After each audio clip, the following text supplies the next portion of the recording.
Eu fico feliz que nesse mar de conteúdo lixo você escolheu assistir um conteúdo de qualidade. Agora fique com o corte. Amor só é possível quando uma pessoa consegue enxergar o outro como sendo um indivíduo à parte. Porque se eu te enxergo, eu quero o que te faz feliz e saudável. Mesmo que não seja a minha escolha para você.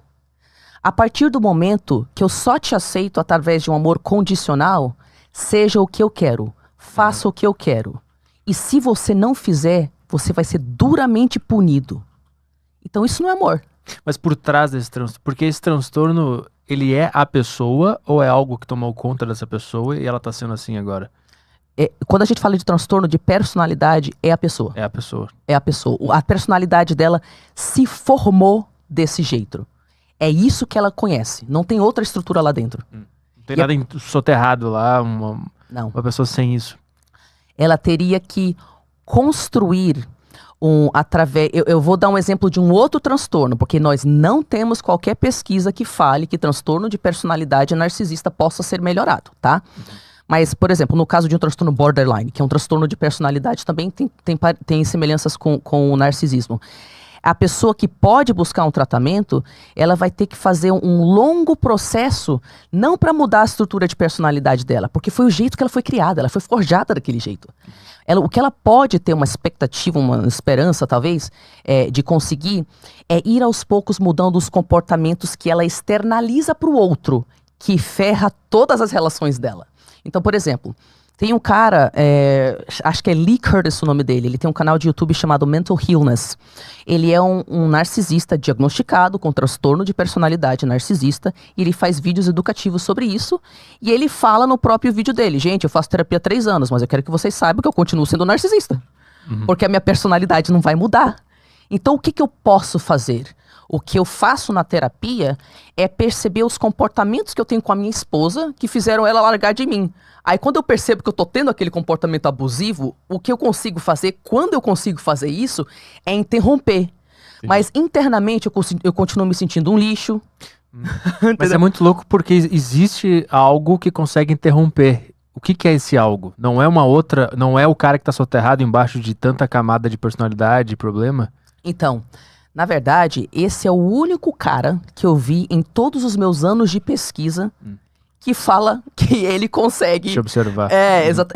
Tem 3 pessoas, três narcisistas diagnosticados que eu sigo na internet. Um deles é o Sam Vaknin, que foi o primeiro cara que eu achei.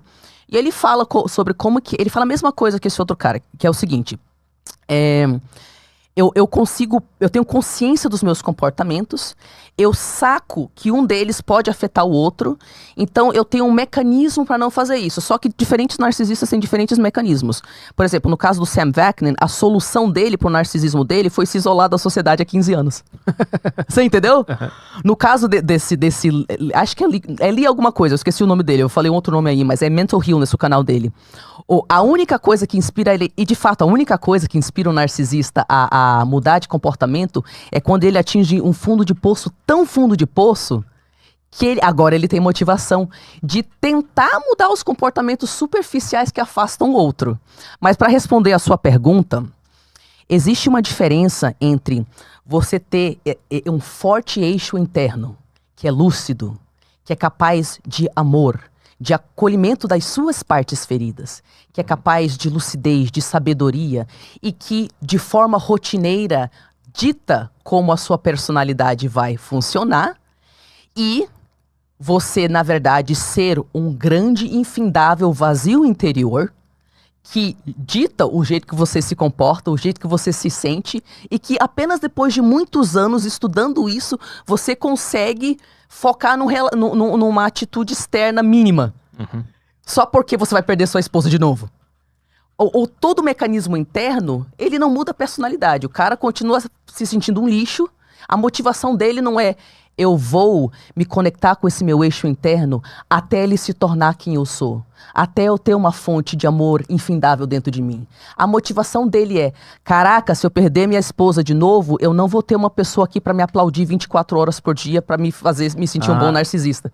Então a motivação continua sendo a partir do narcisismo. Isso.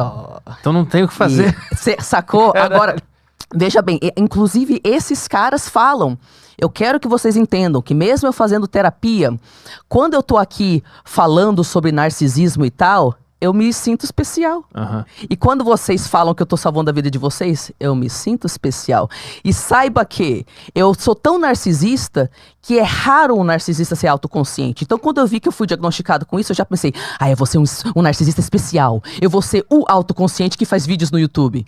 Então, toda a personalidade dele é para receber aplauso. Mesmo quando ele tá fazendo uma coisa pró-social, que é a favor da sociedade. Entendeu? Mas é pra estrutura narcísica de personalidade dele. Caralho. Mas aí não tem escapatória?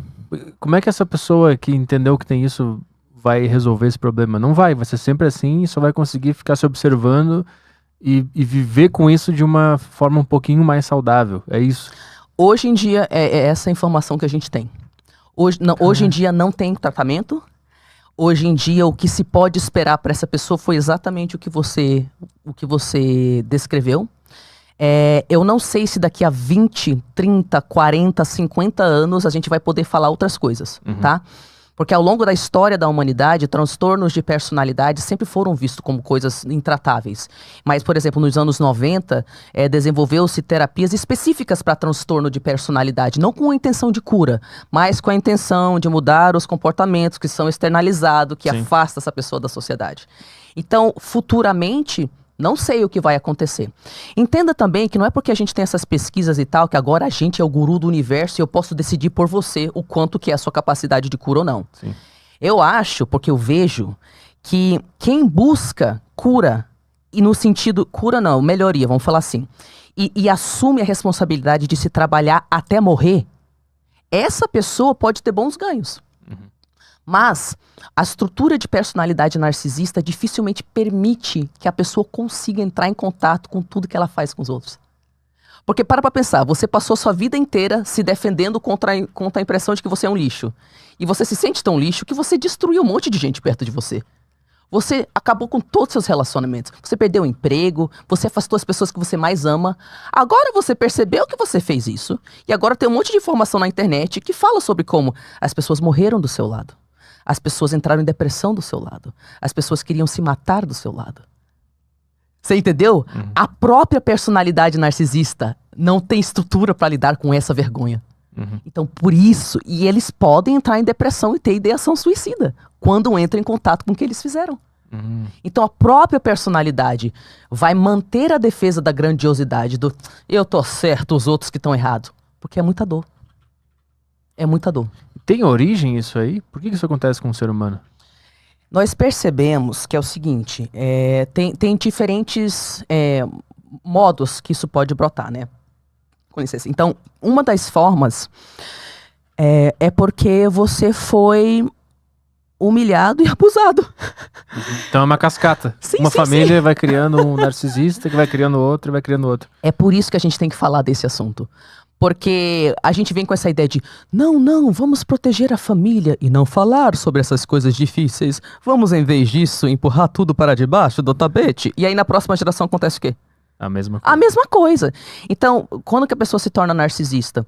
Quando ela sofreu abusos extremos e não conseguindo entrar em contato com a sensação de eu sou um lixo, eu sou um lixo, eu sou um lixo, a cabeça cria uma defesa. Não, eu não sou um lixo, os outros são. Eu sou perfeito. Só que é uma defesa tão desesperadora que a pessoa tem que entrar numa bolha de fantasia onde ela não enxerga coisas óbvias. E ela tem que mentir patologicamente para ela manter a impressão de grandiosidade e perfeição. Ela simplesmente sai mentindo. Não, isso não aconteceu, foi aquilo que aconteceu.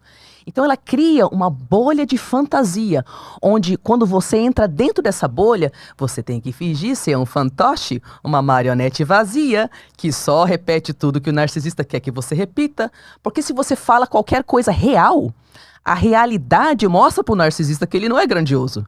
Então ele não pode ter contato com a realidade. E é por isso que quando você critica um narcisista, quando você pede respeito ao narcisista, quando você dá um conselho ao narcisista, quando você tem felicidade, quando você faz qualquer coisa, fora ser um objeto inanimado, que serve como um item decorativo na vida do narcisista, você expõe ele à realidade.